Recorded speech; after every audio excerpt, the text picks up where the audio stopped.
The, Well, could you explain carried interest? I mean, I've got a vague concept of what it is, but. okay, for example, let's say Lance and I form a partnership. We each put in $1 million. You join us as a trader, and you put in 250.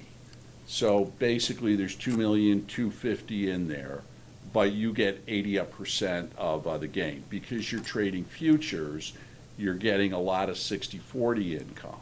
And it's disproportionate to the amount of money you put in.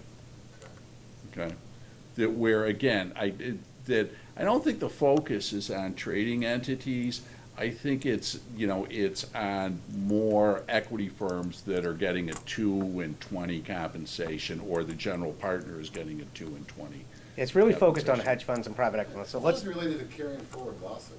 no, it's really carried it. So here's what it really is in a traditional PE fund or hedge fund, let's assume the manager puts no money in, okay?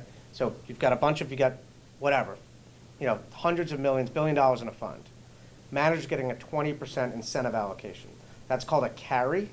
So carried interest is effectively the interest they get in the fund. It says I get 20% of all the gains, and I get that on a K1, not as a fee. If it was a fee, it's all ordinary income, but I get on a K1. And so as Phil said, whatever the underlying character, what was generated, comes through to me. So if it's a PE fund, let's assume and it's a venture fund, and they invest in a bunch of companies and they hold it for everything for a year. When they sell, all the investors get long-term cap gains. Guess what? So do I. So my fee that could be sitting up there in the high 30s is now down at 20. In a hedge fund that trades a lot of futures, let's say, it's the same thing like a trading firm. That 20's come to me, and I'm getting all this 60/40, and I didn't put $1 in.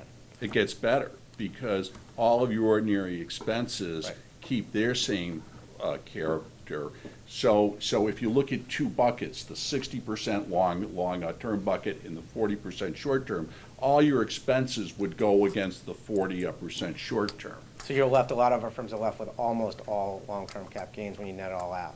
So that is what Congress is trying to go after. They're saying, well, why should these people get all this carried interest, get this benefit of the tax treatment when every other worker gets ordinary income? That's where the fight is. And although they don't even, quite frankly, care about prop firms right now, what we do in prop firms with the E when you kill model is exactly carried interest and what gets swept up.